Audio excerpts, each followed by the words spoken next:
This is an ideological war. And trust me, I am your fucking brother in the struggle in that war because I understand it. And I can't stand what central banks do, and I think it's disgusting.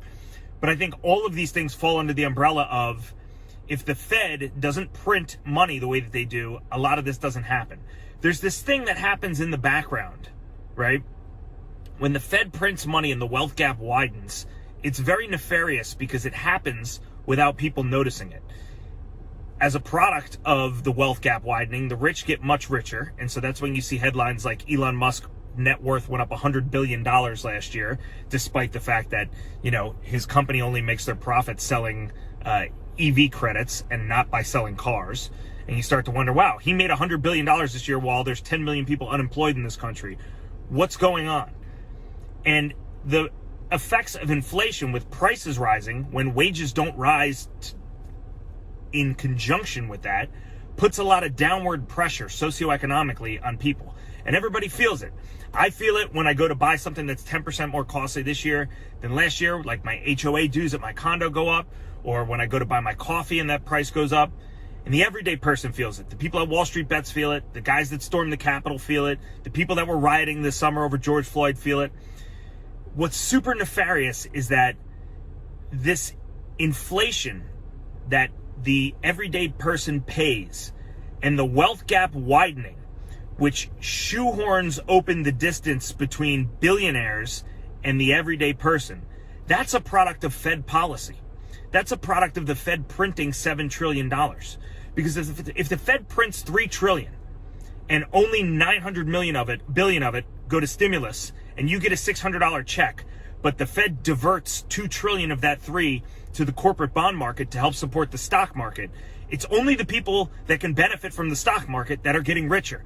Where the everyday person, the person in the lower class or in the middle class, they're just getting their $600. And the point I was trying to make today online when I tweeted this is that kind of nefarious pressure that comes from the top and kind of falls on the everyday American happens in such small increments. It's 1 month when you can't make the energy bill. It's 1 day when you don't have enough change in the fucking car ashtray to get your coffee. It's 1 month where you have to choose between what bills you pay. It's when the rent is up and you lose your job because of the pandemic. It's all these little things, and they happen on such a small scale over and over and over again. And not unlike the economy itself, which is trillions of transactions, this pressure falls on the middle and lower class like a blanket. But it's like a weighted blanket that just gently is falling on people. And that's what makes taxing and inflation and money printing so nefarious, because it happens, but people aren't seeing it, and they're not seeing the effects right away, and they're not seeing it happen, you know, on Monday Night Football, so nobody really knows.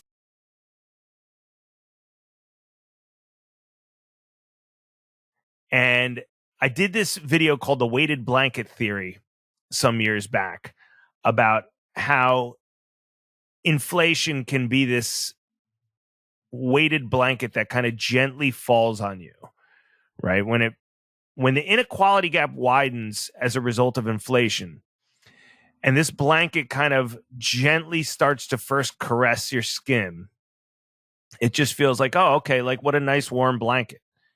Here's a little inflation. It's going to keep the economy going. I still have my job. I can still afford my groceries.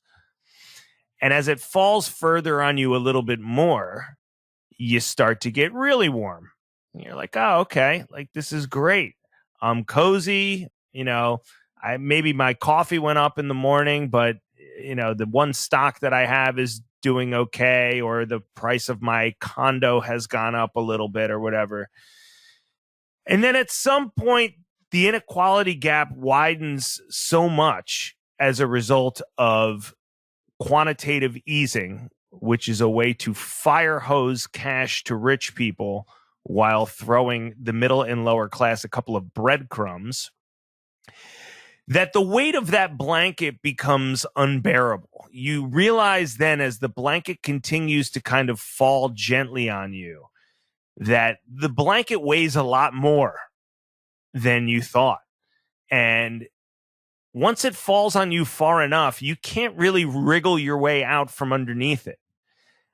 And these are the days where you go to Wawa in the morning, okay, you're a painter, or you work construction, or you work at a plant like I did for, a few years. And you get up at 5 a.m. and you go to Tim Hortons to get your coffee. And you're wearing your fucking Carhartt, your work gear, and you got your cooler, and you're getting ready to go start your shift. And like one of the few things you have in your life is your morning coffee. 24 ounces of Tim Hortons. Used to be my favorite when I lived up in Niagara Falls. And your coffee used to cost $1.49 for 24 ounces. And one day, as we all have done, you drive up to the drive-thru and you realize, well, tomorrow's payday, but today is the day before payday, which means I'm flat-ass broke. So you say, no problem. I'm going to go into the ashtray here, the old trusty ashtray in the pickup truck, and, push aside a couple of the used joints and the empty Labatt Blue cans. Not speaking from experience, just something I'm putting together in my head. And you say, I'll come up with my $1.49 here to get me my last coffee on my last day before payday so I can just get through sucking today's dick at my job for fucking 4 hours until I can make it till lunch, because at least it's Friday and it's fish fry day. And so the boss springs for lunch. And you get to the drive-thru and you order your 24-ounce coffee and you're scrambling through your fucking ashtray, and you got $1.70, which is great because you got a 21-cent buffer zone, and you pull up to the board and the lady tells you it's $2.29 for a coffee. And that's it. That's it. You're gone. You just fucking lose it. You flip out because you just can't take it anymore, right? So all around the country, people are having these aha moments where they realize, I can't afford a fucking box of cereal anymore. A box of cereal is half as big as it used to be, and it costs twice as much. What the fuck? When you were working class, middle class, you used to just, Frosted Flakes, that was like one of the few things you had to cling to in the morning. At least I can afford a box of cereal. Well, you can't afford that anymore. You know why? Because when the Fed prints $5 trillion to respond to COVID, they're not dividing that evenly amongst 300 million people. And so everybody just gets an equal share. First off, money printing doesn't create prosperity to begin with. But let's just put that aside. That's another discussion for another day. Let's say these guys want to print $5 trillion because they think it's going to save the economy. What do? Do they do $5 trillion divided by 300,000 people and cut everybody an equal check for $16,667? Here's your check, Peter, and my check, and everybody that's alive gets a bailout. Helicopter money, right? No, they don't. What did we get? I don't remember when this was, but there was some point everybody got a check for $700, right? Yeah. Well, that's interesting. Well, what's 700 times 300 million people? Well, it's, I don't know, it's 210 billion, 21 billion. It's not even a trillion, right? It doesn't matter. It's a negligible amount. And then you start thinking, well, where does the rest of that money go? My friend Travis Kling calls QE, he calls it UBI for rich people. That's exactly what it is. The people with assets, with financial assets, with stocks, with bonds, with houses, the things they already own, become the massive beneficiaries of the QE spigot, right?